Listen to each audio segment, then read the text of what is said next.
So these are some of the messages. Baby, my only husband turned away.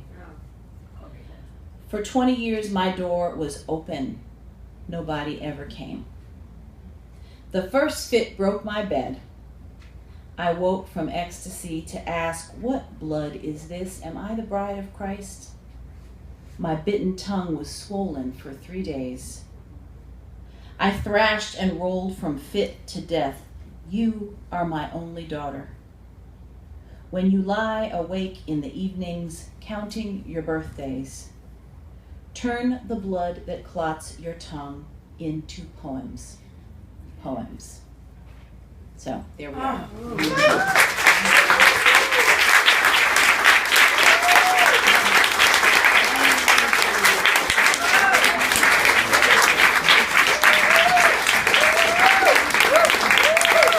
Thank you so much, Elizabeth Alexander, for this wonderful afternoon. Standing applause.